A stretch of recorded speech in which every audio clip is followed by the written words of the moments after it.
po ng aming inawit, ito ang aming panalangin. Ito ang lagi namin nasa sa bawat paggawa namin at pagganap ng iyong banal na kalooban. Lalo higit sa aming pakikinig ng iyong mga salita, na lagi mong baguhin ang aming puso, upang ang aming pagkataong loob ay mahubog ng naayon sa iyong banal na kalooban. Sapagkat ito ang layunin ng aming pag-aaral ng iyong mga salita, upang kami makalakad ng nararapat na ayon sa iyong kautusan. Kaya tulungan mo po kami na sa aming mga pagbubulay na gagawin sa gabing ito bago sa aming mga pananalangin. Ikaw po ang laging magpaunawa sa amin ng iyong banal na kalooban. Ito'y maging kasangkapan upang kami tumibay sa aming buhay paglilingkod. At higit sa lahat, bigyan mo kami ng tamang pagtanggap ng iyong mga salita na laging mag-aakay sa amin na magsikap magawa ang mga bagay na nakalulugod sa iyo. Maraming salamat po, dakilang Diyos, sa iyo po namin lubos na ipinagkakatiwala ang lahat sa dakilang pangalan ng aming Panginoong Hesus. Amen. Praise the Lord. Glory to God. Isang maganda at maulan na gabi po sa bawat isa po sa atin. Tayo nagpapasalamat sapagkat sa kabila na masungit ang ating panahon, tayo ay narito sa bahay-sambahan upang gumanap ng kanyang kalooban, upang tayo magbulay ng kanyang mga salita at upang tayo ay manalangin. Gayon din binabati po natin ang ating mga kapatid na nanonood po sa atin sa online. Gaya po ng ating mga nagdaang mga patutuon, ito pong mga nakaraang gawain, nagagalak po tayo na marami po sa ating mga kapatid ang sumusubaybay po sa atin sa ating live streaming hanggang Finland. Praise the Lord! May isa po tayong manggagawa po na during Ministers Conference, hindi ko po nakuha ang kanyang pangalan. Pero sabi niya, Pastor, sa inyo po kami nanonood ng mga gawain, biyaya ng Diyos. Kaya tayo sa loob ng church nagpapasalamat dahil tayo ay iisang pamilya sa Panginoon. Kung ang nais natin, maging malakas tayo, maging matibay sa pananampalataya, gusto natin lahat tayo sama-samang maging malakas, sama-samang maging matibay, sama-samang maging kaakibat ng mahal na apostol sa pagtataguyod at pagsulong ng kanyang banal na gawain. Glory to God. Bago po sa ating mga pananalangin sa gabi nito, ay sandali po natin bulayin ang kanyang mga salita. Dito po sa unang Pedro 5 ang talatay 7, unang Pedro 5 ang talatay 7, na inyong ilagak sa kanya ang lahat ng inyong kabalisahan, sapagkat kayo'y ipinagmamalasakit niya. Ipagkatiwala niyo sa Kanya ang lahat ng kabalisahan niyo dahil nagmamalasakit siya sa inyo. Sa Amplified Version, maganda rin po ang pagkakabanggit sa talatang ito. Sa Amplified Version, ang sabi po dito, casting all your cares, all your anxieties, all your worries, and all your concerns once and for all on Him, for He cares upon you with deepest affection and watches over you very carefully. Maraming bagay ang nagdudulot po sa atin ng kabalisahan at kalungkutan. Kahit sabihin natin na tayo ay mga mananampalataya, hindi natin maiwasan na hindi tayo mabalisa dahil sa iba't ibang pangyayari sa ating buhay. Bagamat minsan madalas tinutulungan natin ang ating sarili na magpakatapang, magpakatatag, magpakalakas, huwag pansinin ang mga pangyayari sa ating paligid. Ngunit sa katotohanan, nananatili, tayo ay mga tao. Nababalisa rin tayo, nalulungkot tayo, nakakaranas tayo minsan ng panghihina ng ating loob. Kapag tayo ay may malubhang sakit o malubhang karamdaman, hindi pwedeng hindi tayo mabalisa. Kapag dumarating tayo sa katapusan ng ating mga pangangailangan. Lalo na ang ating kabalisahan, sabi na natin, okay lang kung tayo lang. Pero kapag nakikita natin ang ating mga anak na sila din ay nagsasakripisyo, nagtitiis, parang sa puso ng isang magulang ay napakabigat nito para sa kanya. Minsan din, kahit kapag dumarating ang literal na bagyo, yung mga kalamidad sa ating buhay, ito rin ay nagdudulot ng kawalan ng kapanatagan. Ito ay ilan lamang sa mga bagay na nagdudulot sa atin ng kabalisahan. Hindi tayo natutuwa kapag may mga ganito tayong kinakaharap na tagpo sa ating mga buhay.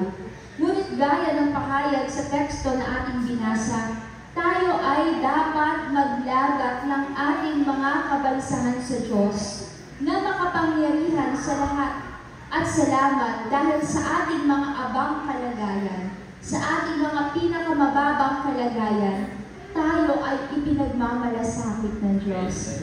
Diba? Maganda na ating nasasalamin lagi ang ating sarili. Sino ba tayo para pag-ukulan ng pagmamalasakit ng Panginoon? Sino tayo para Kanyang bigyan ng espesyal na atensyon? Gaya nga ng pagkakabanggit sa Amplified Version ng talatang ito, for He cares about you with deepest affection and watches over you very carefully. Hindi lang tayo basta sinusubaybayan ng Panginoon. Hindi lang na tayo basta pinagmamalasakitan. At ito ay hindi pa kunwaring pagmamalasakit. Gaya ng pahayag sa mga talata na ating binasa, with deepest affection and watches over you very carefully. Amen. Salamat sapagat nasa atin ang lubos na pagmamalasakit ng Panginoon. At itong mga talatang ito ay hindi lamang mga salita, kundi sa biyaya at habag ng Diyos. Ito ay ating nagiging karanasan. Sa iba't ibang aspeto ng ating buhay, tayo ang makapagpapatunay, tayo ang makakapagbigay ng patotoo kung paano natin naranasan ang higit na pag-ibig at kagandahang loob ng Panginoon. Ngayon, paano po natin magagawang ilagak sa Diyos sa ating kabalisahan? Alam natin na sa pamamagitan ng ating pananalangin. Ito ang epektibong paraan para mailagak natin sa Diyos ang ating mga kabalisahan. Gaya po ng isinasaad sa Pilipos sa 4 ang talatay 6. Pilipos 4:6, huwag kayong mga balisa sa anumang bagay, kundi sa lahat ng mga bagay sa pamamagitan ng panalangin at daing na may pagpapasalamat ay ipakilala ninyo ang inyong mga kahilingan sa Diyos. Kaya lubos tayo nagpapasalamat sa Panginoon dahil sa tunay na iglesia na pinangangasiwaan ng good man of the house, ito ang laging itinuturo, ito ang laging iniaaral sa atin, na maging buhay natin ang panalangin. Ito ay bagay na hindi basta, kumbaga hindi ito optional eh. Ang turo sa atin sa loob ng church, sa bawat oras na may panalangin, dapat magsikap tayong maging involved. Dapat ito'y ating maging buhay. At hindi lamang sa mga panahon na sa matinding pangangailangan tayo nananalangin, kundi ito ay kinikilala natin isang ministeryo na dapat natin pagtalagahan. Hindi ordinaryo ang tingin natin sa panalangin. We as court watchers, iba ang approach, iba ang pagtingin natin sa prayer. Hindi lamang ito simpleng gawain na pipikit ka, sasabihin mo sa Panginoon ng mga bagay na gusto mong mangyari, mga bagay na gusto mong bigyang solusyon. Hindi. Sa atin sa church, meron tayong malalim na kahulugan kung ano ang panalangin. Sapagkat ito ang turo sa atin ng buhay na apostol kasama ang kanyang mga manggagawa. Ito ay ministeryo. Pag sinabing ministeryo, paglilingkod ito na dapat nating pagtalagahan.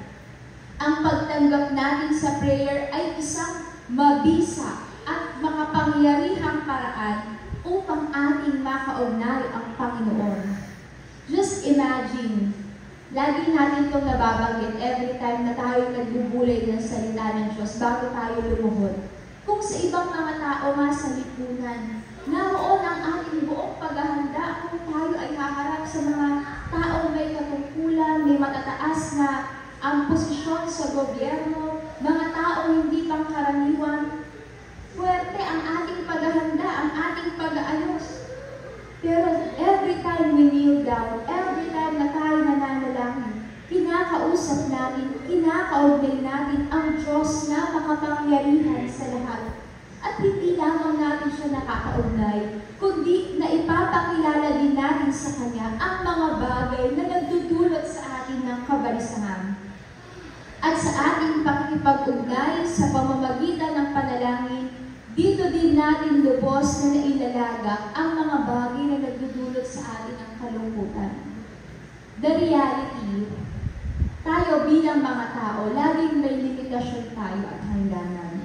Kahit pa sabihin natin sa mga taong alam nating matutulungan nila tayo, pero nananatili, may hangganan din ang kanilang tulong na maaaring maibigay sa atin.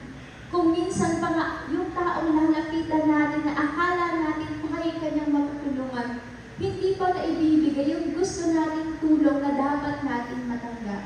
Pero salamat dahil may Diyos tayong nagmamalasakit sa atin. Kapag ang tao kasi ay balisa, alam natin, nawawalan siya ng kapayapaan. Hindi siya mapapanatag. Ngunit salamat dahil sa church, buhay natin ang panalangin. Kapag tayo mismo sa ating sarili, hindi tayo mapakali. Kumbaga hindi tayo mapanatag kapag hindi tayo nananalangin. Gaya nga ng sabi sa John chapter 14 sa verse 27 sa Amplified Version, John 14:27, Peace I leave with you. My perfect peace I give to you. Not as the world gives, do I give to you. Do not let your heart be troubled, nor let it be afraid. Let my perfect peace calm you in every circumstance and give you courage and strength for every challenge. Kapag atin po palang karanasan ang kapayapaan na mula sa Panginoon, gaya ng pahayag sa talata po na ating binasa, it can calm us in every circumstance, and it can give us courage and strength for every challenge. Kaya nga, sa tuwing tayo nananalangin, hinihingi natin ang kapangyarihan na siyang magbibigay kapayapaan at kapanatagan ng ating kalooban para tayo ay magkaroon ng katapangan at lakas na harapin ang bawat sitwasyon na ating kinakaharap.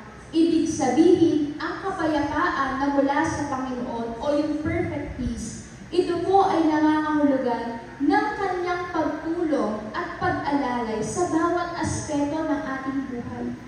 Alam natin, tayo ay mahina, pero may Diyos na malakas tayong kasama na siyang laging maglalaan ng solusyon anuman ang ating pinagdaraanan sa buhay.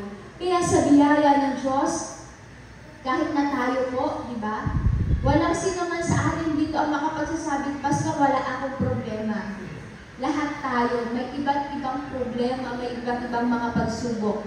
Pero sa biyaya ng Panginoon, nakakapanatili pa rin tayo sa paglilingkod at nakakapanatili pa rin tayong ilaban ang buhay. Kumbaga nagagawa pa rin natin ibangon ang ating mga sarili at muling harapin ang bawat umaga. Kapag ang isang tao kasi ay walang kapayapaan na galing sa Panginoon o wala itong perfect peace, parang hindi niya nakikita ang kahalagahan ng kanyang buhay. Parang sa kanya ang bawat umaga ay araw na walang kabuluhan. Pero tatandaan natin, ano man ang pagsubok, ano man ang problema na ating pinagdaraanan, at kung minsan maaaring dumarating sa ating isip na parang wala kang maisip na solusyon, at parang hindi natin nararamdaman ang pagkilos ng Panginoon, isang kapahayagan na ang Diyos ay nagiging sapat sa atin sa pamamagitan ng buhay na Kanyang ipinagkakaloob bawat umaga. Yung tayo ginigising ng Panginoon, yung tayo sa buong magdamag, nakapagpahinga at kinabukasan ay ulit dumilat ang ating mata. Ibig sabihin, patuloy natin karanasan malasakit ng ating Panginoon. At salamat dahil sa kabilangan na tayo nakakaranas ng iba't ibang sitwasyon sa ating mga buhay, may paraang inilaan ng Diyos para tayo ay Kanyang abutin. At ito ay sa pamamagitan nga po ng pananalangin. Ngayon, ano po ang sangkap upang matanggap natin ang pagmamalasakit ng Panginoon sa pamamagitan ng panalangin? Alam natin na sa tuwing tayo lumuluhod, maganda na may mga sangkap tayong taglay. Unang-una sa lahat ay ang ating pananampalataya. Sabi po sa Hebrews 11 verse 1, sa mababaw na salin ng Biblia, Hebreo 11, ang talatay 1, ang pananampalataya ay ang katiyakan na matatanggap natin ang mga bagay na inaasahan natin. At ito ay ang pagiging sigurado sa mga bagay na hindi natin nakikita. Ito ang beyond expectation ng reality ng buhay. And that's faith. Napakaganda po ng pagkakabanggit sa talatang ito. Katiyakan na matatanggap natin ang mga bagay na inaasahan. Pagiging sigurado sa mga bagay na hindi natin nakikita. Kaya tayo, kahit na napupuno tayo ng kabalisahan, ng mga bagay na alam natin hindi natin kaya, pero bakit natin nagagawa? Dahil kapag ang ating prayer ay nilakipan natin ang pananampalataya, magiging sigurado tayo sa mga bagay na hindi natin nakikita. Hindi dahil sa tayo ay malakas, kundi inilalagak natin sa Diyos ang ating buong kabalisahan. Ipinagkakatiwala natin sa Kanya na tayo sangkapan ng mga bagay na kulang upang magpuno, na dapat nating upang ating magampanan ang nararapat na paglilingkod na inaasahan sa atin. Kaya nga tayo, ang tawag sa atin ay mga mananampalataya. We are believers.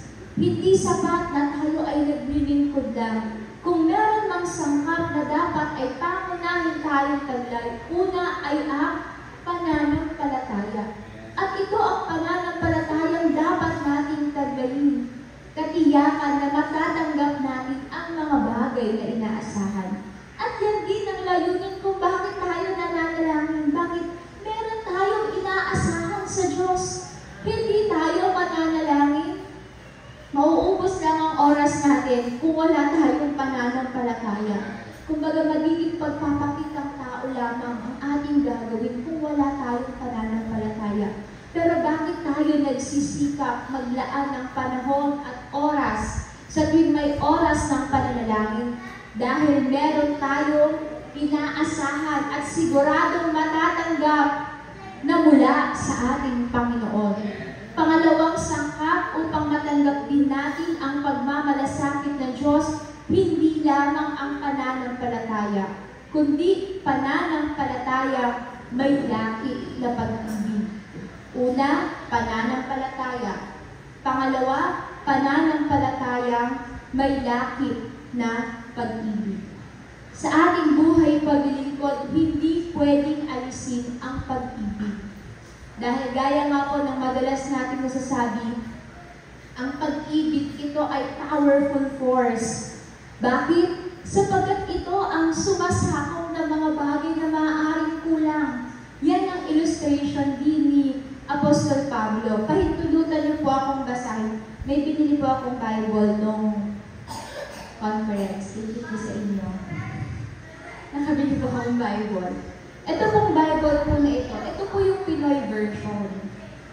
Medyo kapag binabasa po kasi ito, medyo parang nakakatuwa siya. Meron po ako nito, Old Testament lang. Kaya nung nakita ko po dun sa Malagasan na merong Old and New Testament, parang New Testament lang ang meron ako.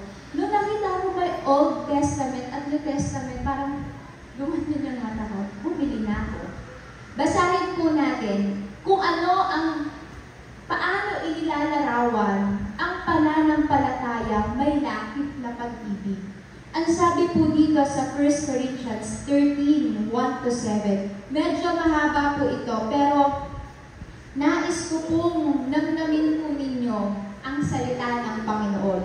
1 Corinthians 13, 1-7. Kahit makapagsalita ako sa mga language ng mga tao o ng mga angels, kung hindi naman ako nagmamahal, para lang akong maingay na gong o cymbal. Kahit meron akong gift na mag-preach ng mensahe galing sa Diyos at kaya kong intindihin lahat ng mga secrets at alam ko lahat ng bagay at kahit meron akong faith na kayang maglipat ng mga bundok, pero kung wala naman akong pagmamahal, wala akong kwenta. Kahit ibigay ko lahat ng meron ako at ipasunod ko pa ang katawan ko, kung hindi naman ako nagmamahal, wala akong mamamala doon. Ang nagmamahal ay matyaga at mabait, hindi siloso, maangas o mayabang, hindi bastos, makasarili o madaling mairita. Pag nagmamahal ka, hindi ka nagbibilang ng mali ng iba. Pag nagmamahal ka, hindi ka masaya pag may gumagawa ng masama. Masaya ka kapag pinaiiral ang totoo. Ang nagmamahal ay hindi sumusuko. Lagi siyang nagtitiwala, laging may pag-asa, at nagtsatsaga kahit anong mangyari. Praise God! Ang ganda po, di ba? Yan pala ang pananampalatayang may lakit na pag-ibig. Gustong-gusto ko po yung talatang ito na sinasabi sa verse 2. Kahit meron akong gift na mag-preach ng mensahe galing sa Diyos at kaya kong intindihin lahat ng mga secrets at alam ko lahat ng bagay, kahit meron akong faith, kahit meron daw siyang pananampalataya na kayang maglipat ng mga bundok, pero kung wala naman akong pagmamahal, wala akong kwenta. Imagine po natin, kahit na gumawa ka pa ng mga kababalaghan, kahit gumawa ka ng mga bagay na dakila, kahanga-hanga, kumbaga, mga bagay na pwede mo nang ipagmalaki dahil gawa mo, kahit bunga pa yan ng iyong pananampalataya, kahit magaling kang magmensahe, kahit magaling kang gumamit ng mga salita, kahit na marami ka pang naakay, pero wala ka namang pag-ibig, kung hindi mo ito ginagawa, bunga ng pag-ibig, ano ang sabi sa talata na ating binasa? Dadapat wala akong pag-ibig, ay wala akong kabuluhan. Tatandaan natin sa ating buhay paglilingkod, may isang bagay na hindi kayang makita ng tao, na tanging Diyos lang ang nakakakita. At ito ay ang ating puso. Maaaring sa ating panahon, maaaring makita ang literal na puso ng mga doktor, pero yung pagkataong loob ng ating puso, tanging Diyos ang nakakasiyasa. Kaya nga sa Bible, upang tayo ay dinggin sa ating panalangin, hindi sapat na meron kang pananampalataya. Maganda na may pananampalataya ka, pero dapat yan ay may kalakip na pag-ibig. At yan ang dapat natin ipamuhay sa loob ng church. Madalas ko pong nasasabi, lalo na po sa aking mga kapwa manggagawa, sa mga madalas kong nakakasama, we have the best leader in the church, none other than our beloved apostle.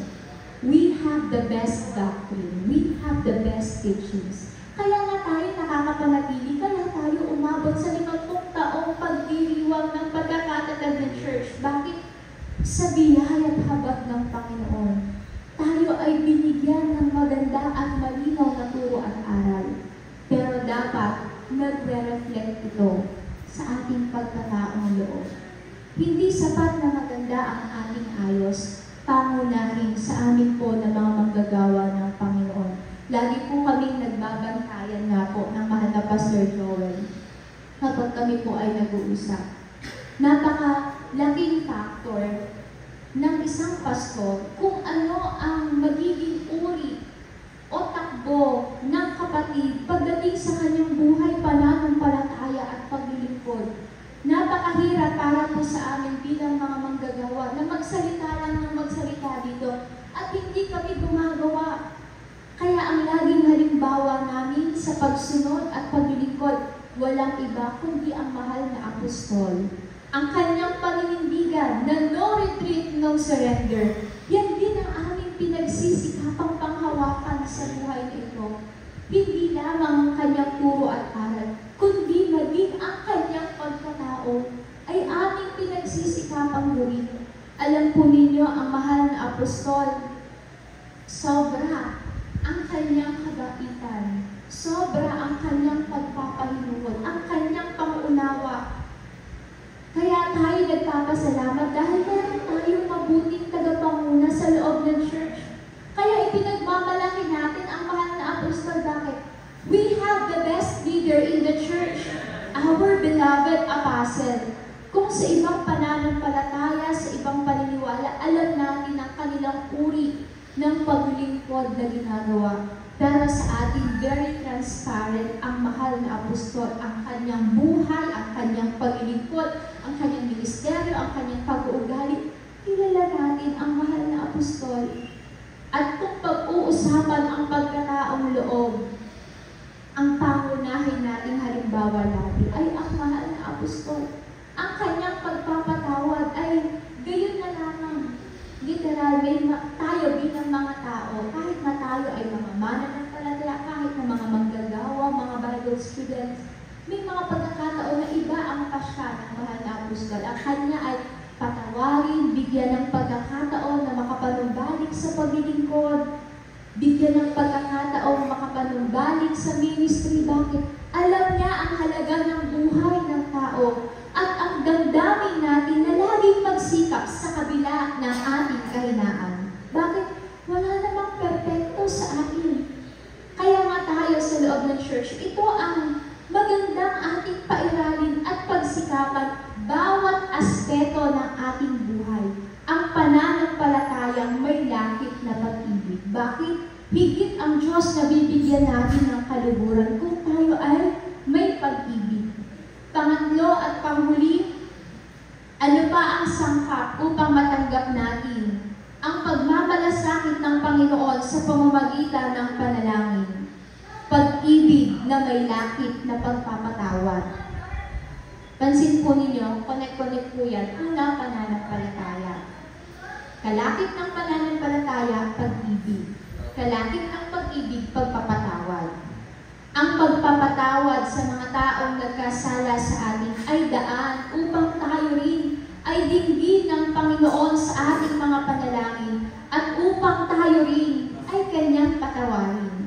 Yan po ay mababasa natin sa Marcos 11:25. Sa mababaw na salin ng Biblia, ang sabi po dito, Mark 11:25. Ganito po ang pagkakabanggit ng banal na kasulatan sa ASNB. Sa mababaw na salin ng Biblia. Ang sabi po dito, at kapag nananalangin kayo, patawarin niyo muna ang mga nagkasala sa inyo para ang mga kasalanan ninyo ay patawarin din ng inyong amang nasa langit. Ang sabi ko, at kapag nananalangin kayo, patawarin niyo muna ang mga nagkasala sa inyo para ang mga kasalanan ninyo ay patawarin din ng inyong amang nasa langit. Kung titingnan natin, tayo lang ang nakakaalam kung tayo ay nagpapatawad o hindi. Ito ay bagay na hindi kayang malaman ng ibang tao. Ikaw lang ang makakaalam niyan kung nagpatawad ka o hindi. Pero sa tuwing tayo ay lumuluhod, matapos na tayo magpasalamat sa Panginoon, ano ang kasunod nating ginagawa? Panginoon, patawarin mo kami sa aming mga kasalanan. Pero ano ang utos ng Panginoon? Dapat pala, una muna tayong magpatawad bago tayo patawarin ng Panginoon dahil garantiya ang Diyos na pagpatawad. Kung ay mapagpatawad. Bakit? Ito ay paglilinis ng ating puso. Kanina ang kinanta natin, bagong puso.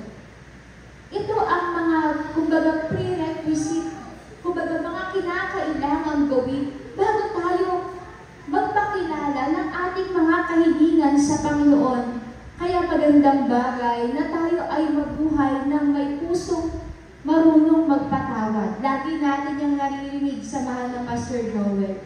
Ito ay parang simpleng kaisipan. Ito ay parang pang-sekular na usapin lamang. Pero sa katotohanan, at kung pag-uusapan natin ng pagiging praktikal, ito ay dapat talagang kasama sa ating bawat pananalangin na tayo ay unang magpatawad upang tayo ay patawarin din ng Panginoon. Ang sabi po sa Matthew 6 verse 14 to 15, sapagkat kung ipatawad ninyo sa mga tao ang kanilang mga kasalanan, ay papatawarin naman kayo ng inyong Ama sa kalangitan. Datapwat, kung hindi ninyo ipatawad sa mga tao ang kanilang mga kasalanan, ay hindi rin naman kayo patatawarin ng inyong Ama ng inyong mga kasalanan. Ito ang katotohanan ng salita ng Diyos. Totoong mahirap magpatawad. Pastor, ang sama kasi. Pastor, napahiya ako eh. Pastor, kasi ganito. Alam niyo po, hindi mo uubos ang katwiran natin kung patigasan lang ng puso. Diba? Lagi tayo maikakatwiran. Pastor, kasi. Ano bang gusto mo? Patawarin ka ng Panginoon, dinggin ng Panginoon ang prayer mo, o mananatili kang hindi mapagpatawad? Bilang mga tao, lagi tayong may pagpapasya.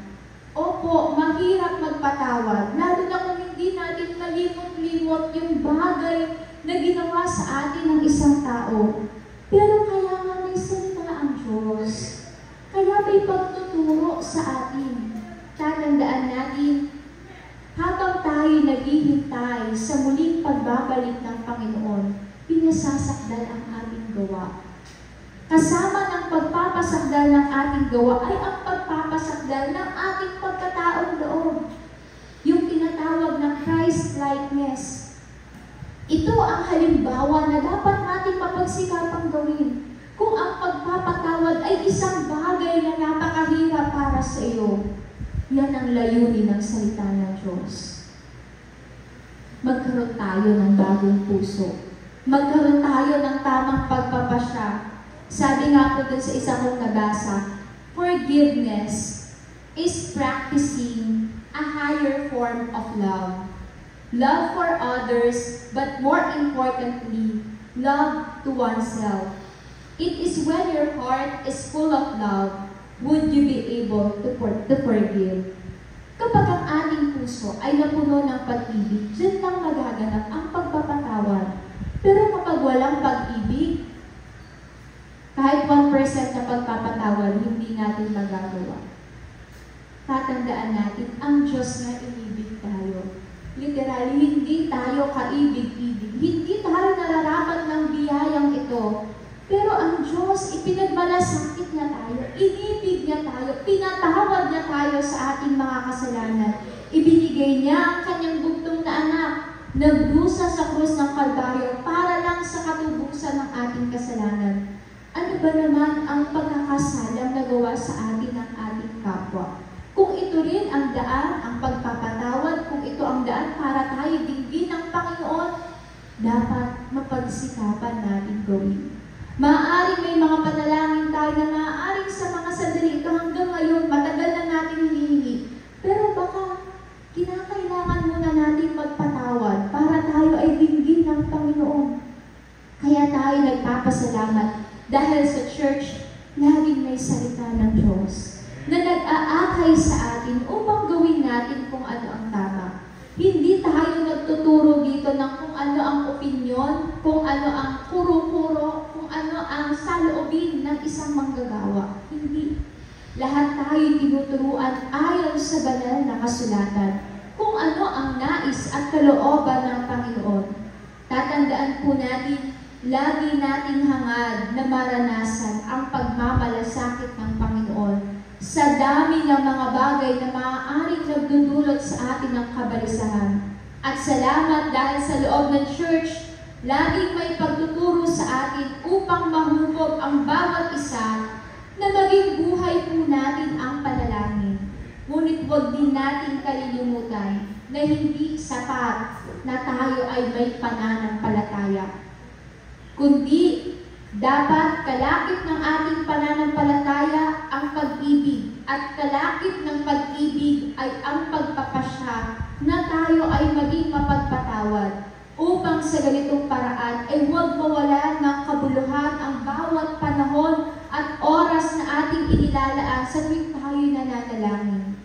At higit sa lahat, kapag ito'y ating nagawa, mahahayag at magkakaroon ng pangyayari sa ating buhay ang layunin ng Diyos. Tayo ay mga tagasunod ni Kristo. Tayo ay may iba't ibang mga binabata, pero nananatili, kinakailangang mapasakdal ang ating gawang paglilingkod sa Panginoon. Ayaw natin na masunod ang ating gawa, kundi bagkus sa darating na panahon, kung tayo'y haharap, kapag tayo'y nakaharap na sa harapan ng Panginoon, buong pagmamalaki natin masabi na ito ang aking gawang pag-ibig, Panginoon, sa iyong harapan. Kahit na mahirap, pero dahil mahal ka namin, Panginoon, mahal namin ang pagsunod sa iyong mga utos, higit sa lahat ang ating pagsisikap na magampanan ang ating katungkulan bilang mga tunay na mananampalataya. Lagi nating lakipan ng pag-ibig ang ating bawat gawang paglilingkod. Tayo'y manalangin.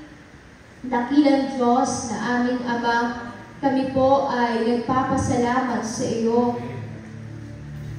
sapagkat ang iyong pagtuturo sa amin ay laging daan upang kami iyong ipagmalasakit. Ayaw naming mawala ng kabuluhan ang aming mga gawang paglilingkod. Ang nais namin na sa tuwing kami mananalangin ay iyong ikinig ang iyong pakinig sa aming mga kahilingan. Huwag kang lumayo sa amin, Panginoon, dahil sa kasalanan na hindi kami marunong magpatawad, o dahil sa kawalan namin ng pag-ibig o kawalan ng pananampalataya, kundi ang iyong mga salita na aming napagbubulayan ay lagi naming mapagsikapang palakaran. Sa kabila na totoong kami mahihina, wala kaming sapat na lakas at kakayahan, ngunit ito ang dahilan kung bakit kami nananalangin, upang iyong kami katagpuin sa aming mga kahinaan, upang ikaw ang magpuno ng aming mga kakulangan. At sa gabi ito, patuloy mo kaming abutin sa aming iba't ibang kalagayan. Maaaring maraming bumabalisa at nagdudulot sa amin ng kabalisahan, ngunit maging sapat sa amin ang katotohanan na ikaw ang Diyos na makapangyarihan sa lahat, na kayang magpangyari ng lahat ng bagay. Tulungan mo lamang kami panghawakang mahigpit ang aming mga pananampalataya at lumakad ayon sa iyong kautusan, ayon sa iyong kalooban. Maraming salamat po. Ito po ang aming dalangin sa pangalan ng aming Panginoong Jesus. Amen. Praise the Lord. Ating pong ibigay ang ating